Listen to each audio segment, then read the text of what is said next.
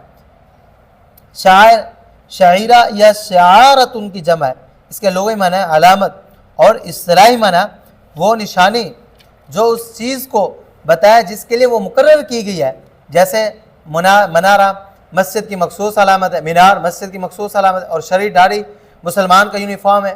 اسی طرح وہ اعمال، اماکن اور احکام جو دین اسلام کی علامتیں اور پہچان ہے وہ سب شاعر اللہ ہے۔ اور سورۃ الحج کی آیت نمبر 30 میں شاعر اللہ کو حرمات اللہ کہا گیا۔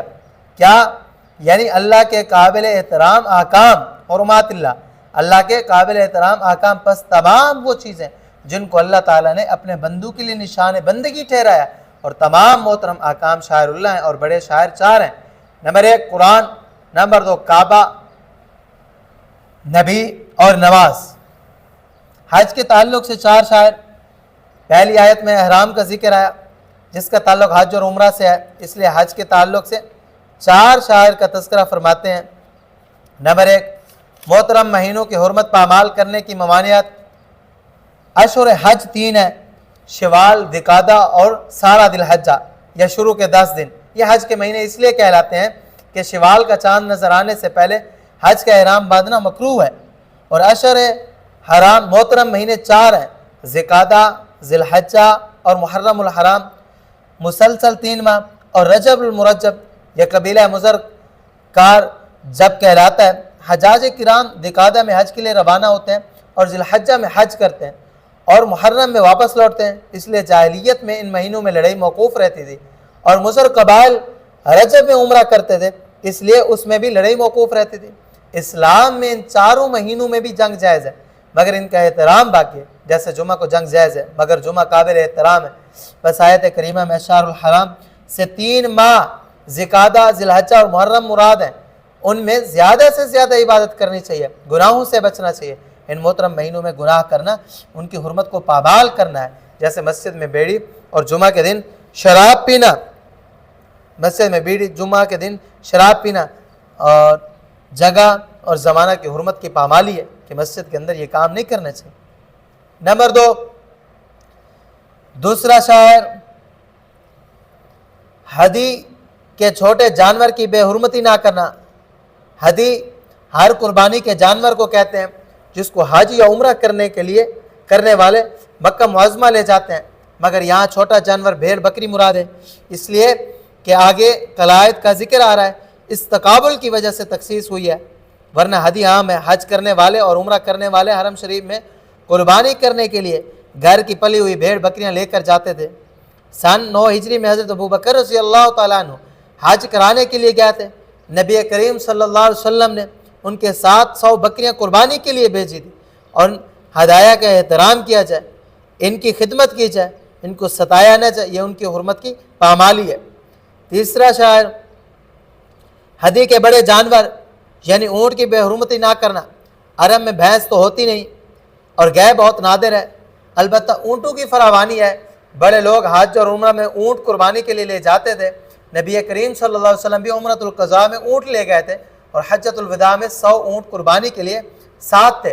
اونٹ کے گلے میں پرانا چپر رسی میں باندھ کر لٹکایا جاتا تھا، یہ اس کے ہدی ہونے کی علامت ہوتی تھی۔ راستے میں لوگ ان کو لوٹتے نہیں تھے، خدمت کرتے تھے، اور گلے کا یہ ہاتھ ٹوٹ بھی سکتا ہے، اس لیے نبی کریم صلی اللہ علیہ وسلم نے اونٹوں کا اشعار بھی کیا تھا۔ اشعار کے لغوی معنی ہے اطلاع دینا، اور اس کے اصطلاحی معنی ہے کوہان کی ایک طرف ذرا سا چیر دینا یہاں تک کہ خون نکل آئے۔ یہ اس امر کی نشانی ہوتی تھی کہ یہ قربانی کا اونٹ ہے، اگر گلے کا ہار ٹوٹ بھی جائے تو اس لازمی نشانی سے پہچان لیا جائے کہ یہ ہدی کا اونٹ ہے۔ پھر فقہا کے اندر اختلاف ہوا کہ اشعار سنت ہے یا صرف حدیث ہے، یعنی خاص وجہ سے یہ عمل کیا گیا تھا۔ امام حنیفہ رحمہ اللہ نے فرمایا یہ سنت نہیں، قرآن کریم نے صرف قلادہ کا ذکر کیا، اگر اشعار سنت ہوتا تو اس کا بھی ذکر کیا جاتا، جیسے کھڑے ہو کر پیشاب کرنا سنت نہیں، عذر کی صورت میں جواز کے لیے نبی کریم صلی اللہ علیہ وسلم نے ایک مرتبہ یہ عمل کیا۔ اسی طرح حیض کی حالت میں بیوی کو ساتھ لٹانا سنت نہیں، بلکہ اعتزال مطلوب کی وضاحت کے لیے، اعتزال مطلوب کی وضاحت کے لیے 2-3 بار آپ صلی اللہ علیہ وسلم نے ازواج کو ساتھ لٹایا ہے۔ اور ائمہ ثلاثہ رحمہم اللہ اشعار کو سنت کہتے ہیں، ایسا اختلاف بہت سے مسائل میں ہوا ہے۔ وَلِكُلٍّ وِجْهَةٌ هُوَ مُوَلِّيهَا فَاسْتَبِقُوا الْخَيْرَاتِ، اور ہر شخص کا ایک قبلہ رہا ہے، وہ اس کی طرف منہ کرنے والا ہے، بس تم نیک کاموں میں تغابو کرو، خواہ مخواہ امام اعظم رحمہ اللہ کی پگڑی مت اچھالو۔ ان کی دلیل یہ آیت کریمہ ہے، اس میں صرف گلے میں ہار ڈالنے کا ذکر ہے، اشعار کا ذکر نہیں۔ سوال ہوتا ہے یہاں پہ کہ امام صاحب رحمہ اللہ نے، امام ابو حنیفہ رحمہ اللہ نے اشعار کو بدعت کہا ہے، جبکہ نبی کریم صلی اللہ علیہ وسلم سے اشعار ثابت ہے۔ پھر اگر اشعار سنت نہیں تو جواز تو ثابت ہوگا، پھر اس کو بدعت کہنا صحیح کیسے ہوا؟ تو اس کا جواب یہ ہے کہ امام اعظم رحمہ اللہ نے مطلق اشعار کو بدعت نہیں کہا، بلکہ ان کے زمانے میں جس طرح لوگ بے دردی سے اشعار کرتے تھے اس کو بدعت کہا ہے۔ حضرت صلی اللہ علیہ وسلم نے تو اپنے دستے مبارک سے اشعار فرمایا تھا، اور ذرا سی کھال کاٹی تھی اور خون پونچھ ڈالا تھا، اور عرب کا ملک گرم خشک ہے، 2-4 دن میں زخم خشک ہو جائے گا اور اشعار کی علامت کوہان پر باقی رہ جائے گی۔ بعد میں لوگ شیخ سیٹھ بن گئے، نوکروں کو اشعار کرنے کا حکم دیتے تھے، ان کو کیا پڑی تھی؟ وہ بے دردی سے اشعار کرتے تھے، جس میں کھال کے ساتھ گوشت بھی کاٹ دیتے تھے، اور عراق کا علاقہ مرطوب تھا، چنانچہ زخم میں کیڑے پڑ جاتے تھے۔ امام اعظم رحمہ اللہ نے اس اشعار کو بدعت کہا ہے، مطلق اشعار کو بدعت نہیں کہا۔ اور امام صاحب رحمہ اللہ کے قول کا یہ مطلب امام طحاوی رحمہ اللہ نے بیان فرمایا، جو مذہب حنفی کے سب سے زیادہ واقف کار تھے۔ چوتھا شرط، حجاج کرام کی بے حرمتی نہ کرنا، جو حجاج کرام آئے حج کے لیے ان کی بے حرمتی نہ کرنا، وہ اللہ کا فضل و کرم اور خوشنودی حاصل کرنے کے لیے بیت اللہ کے قصد سے جا رہے ہیں، بس وہ بھی شعائر اللہ ہے، ان کی تعظیم اور خدمت کرو، ان کی حرمت پامال مت کرو۔ پھر جب حاجی یا معتمر مکہ مکرمہ پہنچ گیا اور ارکان ادا کر چکا اور احرام سے نکل آیا، تو احرام میں شکار کرنے کی جو ممانعت تھی وہ ختم ہو گئی، اب غیر حرم کا شکار کرنا چاہے تو کر سکتا ہے۔ استادوں کا امر اباحت کے لیے ہے، کیونکہ جس طرح نئی سے استثناء اباحت کے لیے ہوتا ہے، نئی کے بعد امر بھی اباحت کے لیے ہوتا ہے۔ جیسے کہیں یہاں کوئی نہ بیٹھے مگر زید مستثنیٰ ہے تو زید کے لیے بیٹھنے کا جواز ثابت ہوگا، اور حکیم مریض سے کہے کھٹا نہ کھانا، پھر ایک وقت کے بعد کہے کھٹا کھاؤ، تو یہ امر اباحت کے لیے ہوگا، وجوب ثابت نہ ہوگا۔ آگے آیات مبارکہ کا ترجمہ، یا ایھا الذین آمنوا لا تحلوا، اے وہ لوگوں جو ایمان لائے ہو، اللہ کے دین کی خاص علامتوں کی بے حرمتی مت کرو۔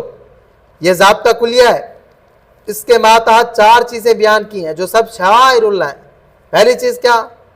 اور نہ محترم مہینوں کی، اور نہ حرم میں قربان ہونے کے لیے جانے والی بھیڑ بکریوں کی، اور نہ گلوں میں پٹا پڑے ہوئے اونٹوں کی، اور نہ محترم گھر کے قصد کرنے والوں یعنی حاجیوں اور معتمرین جو عمرہ کرنے والے ان کی، وہ لوگ جو اپنے پروردگار کا فضل و کرم اور خوشنودی کے خواستگار ہیں، اور جب تم احرام کھولو تو شکار کرو۔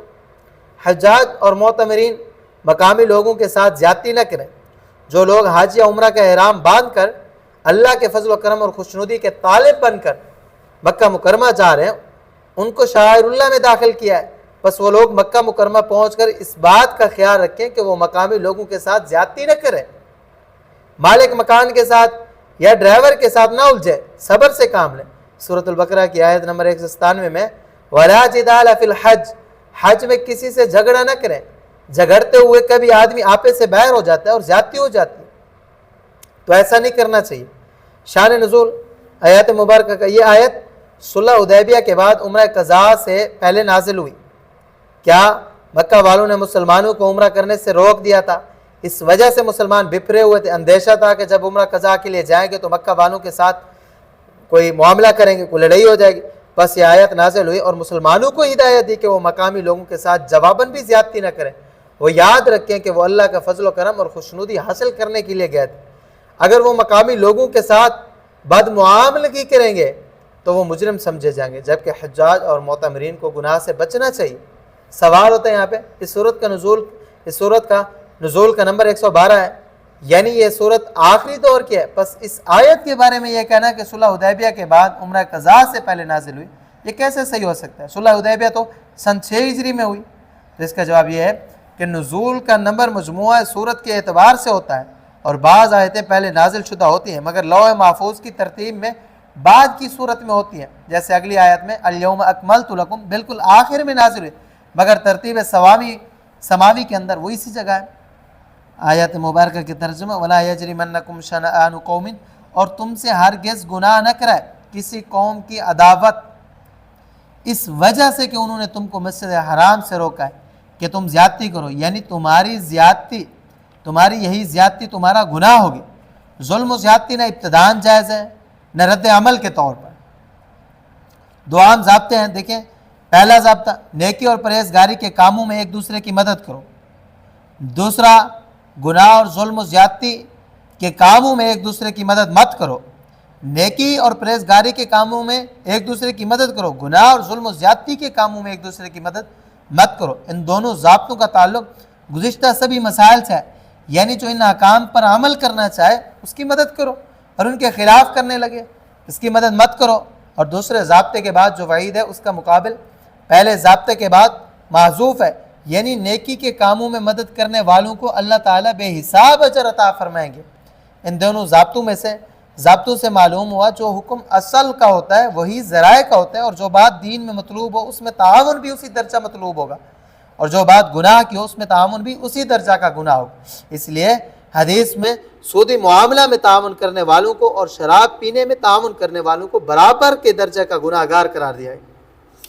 آیات مبارکہ کا ترجمہ اور نیکی اور پرہیزگاری کے کاموں میں ایک دوسرے کی مدد کرو، اللہ تعالیٰ اجر جزیل عطا فرمائیں گے، اور گناہ کے کاموں میں اور ظلم و زیادتی میں ایک دوسرے کی مدد مت کرو، اور اللہ سے ڈرو، تقوی سے سب احکام کی پابندی سہل ہو جاتی ہے، بے شک اللہ تعالیٰ سخت سزا دینے والے ہیں۔ آج کا درس اپنے اختتام کو پہنچا۔ آپ احباب سے یہی گزارش ہے کہ آپ اگر نئے آئے ہیں ہمارے اس چینل پہ تو آپ ہمارے اس چینل کو ضرور سبسکرائب کریں، اور اس کے بعد ویڈیو کو لائک کریں، اور صدقہ جاریہ سمجھ کر اس کو آگے ضرور شیئر کریں۔ واللہ اعلم بالصواب۔